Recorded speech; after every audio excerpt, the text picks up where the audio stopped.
The early years. Emily Dickinson was born on December 10, 1830, in Amherst, Massachusetts.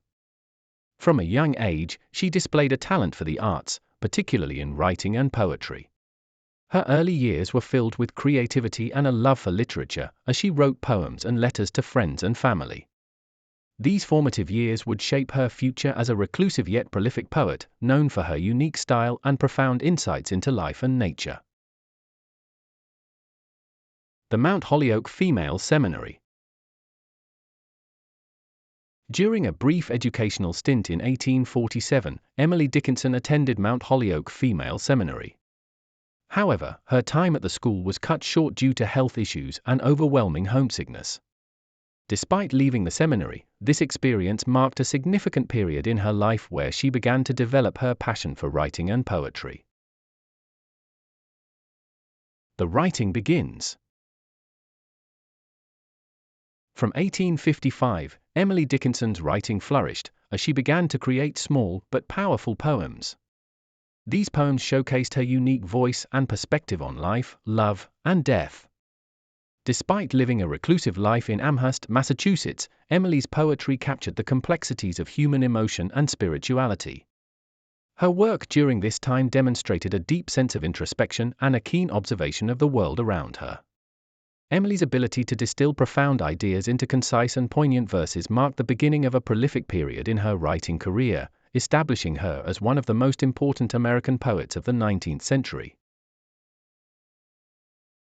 Life in seclusion.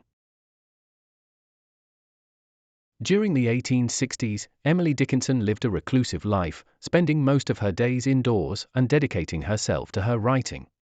This period marked a time of intense creativity for Dickinson, as she produced many of her most famous poems during this secluded time. Despite her limited interactions with the outside world, Dickinson was deeply engaged with her art, using her isolation as a source of inspiration for her profound and introspective poetry. Correspondence and influence. Emily Dickinson's circle of correspondence included many intellectuals and writers, with whom she exchanged letters that enriched her perspectives. She had meaningful exchanges with figures such as Thomas Wentworth Higginson, a prominent literary figure and abolitionist, as well as Helen Hunt Jackson, an accomplished writer and activist. Through these letters, Dickinson was not only able to share her thoughts and poems, but also engage in discussions that broadened her worldview and literary influences. These interactions played a significant role in shaping her poetic voice and unique perspective on life and nature. The final years and legacy. In 1886, after Emily Dickinson's death, her family discovered a vast collection of nearly 1,800 poems in her room. Her genius was finally acknowledged by the literary world, with her work shaping modern poetry in profound ways. Despite her reclusive nature during her lifetime, her legacy lives on through her innovative and powerful poetry, which continues to inspire readers and writers to this day.